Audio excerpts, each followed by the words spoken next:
হয় আমাৰ তাৰমানে এইটো আবাদী গাঁও আমাৰ ধৰ্মপুৰৰ লগতে বৰপেটা জিলা আৰু বঙাইগাঁও জিলাৰ তাৰমানে একেবাৰে শেষত চকিয়ালিৰ পৰা অলপ দূৰত আৰু সৰভোগৰ পৰা অলপ দূৰত 5 কিলোমিটাৰমান দূৰত আৰু কলগাছিৰ পৰা 7 কিলোমিটাৰমান দূৰত।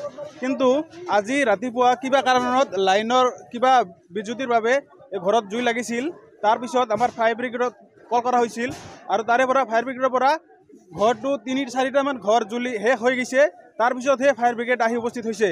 ইমান সময় ধৰি অলপ আগতে আহিলে আমাৰ এই অৱস্থা নহ'লে হয় আৰু ইমান তাৰমানে আমাৰ ৰাইজে কষ্ট কৰি আছে কিন্তু নুমাব পৰা নাই। আমাৰ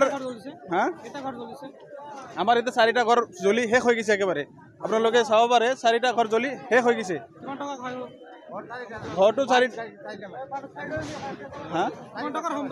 সম্পত্তিটো বহু 4টা ঘৰত এটা ঘৰৰ আপোনাৰ 4টাকৈ ঘৰ আছিল। গোটেইখিনি ঘৰ জ্বলি শেষ হৈ গৈছে। জুইটো লাইনৰ বিদ্যুতিৰ পৰা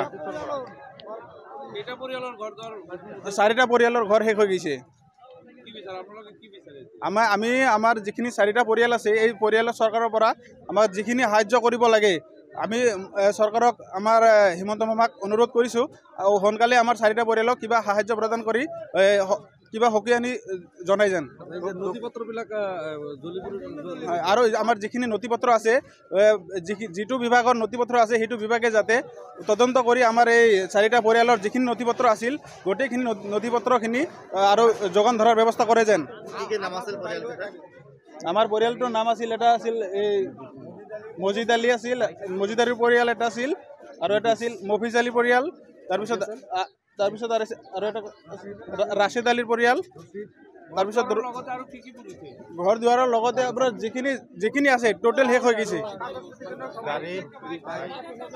ঘৰৰ ভিতৰত গৰু আছিল, বাইক আছিল, ঘৰৰ ভিতৰত একো ওলাব পৰা নাই। ঠাইখিনিৰ নাম আবাদী গাঁও পৰে, ধৰ্মপুৰৰ লগতে বৰপেটা জিলাৰ লগতে লাগি থকা গাঁও। আহিলোঁ চাওঁ যে জুই জ্বলিছে। জুই জ্বলাতে আহি চালোঁ যে এইটো ঘৰৰ পৰা সেইটো ঘৰলৈ আহিলে। মই তেতিয়াই ফায়াৰ ব্ৰিগেড ফোন কৰিছোঁ। মোটামুটি 1 ঘণ্টা বা 1.5 ঘণ্টাৰ পিছত ফায়াৰ ব্ৰিগেড আমাৰ এতিয়া আহি পল। কিন্তু আহি পোৱাতে পুৰি শেষে হ'ল। বিভিন্ন সামগ্ৰী আছিল, গাড়ী আছিল, কাগজ ডকুমেণ্টছ আছিল, ইহঁতে একো ওলাব নোৱাৰিলে। 4টা ঘৰ।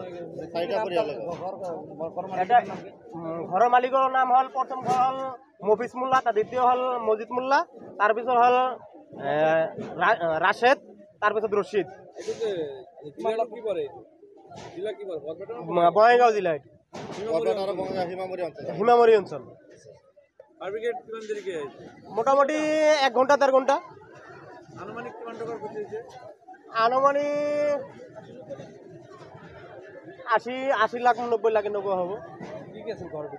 ঘৰৰ ভিতৰত গাড়ী আদি কৰি চব বিভিন্ন সঁজুলি, গৰু তাৰপিছত গাড়ী, তাৰপিছত এনেকুৱা চুকেছ, পালেং, ধান চাউল চব ইত্যাদি একো ওলাব পৰা নোৱাৰে। ডকুমেণ্টছ এটা ওলাব পৰা নাই, চব ডকুমেণ্টছ পুৰা গৈছে ইহঁতৰ। এতিয়া কি কৰিব?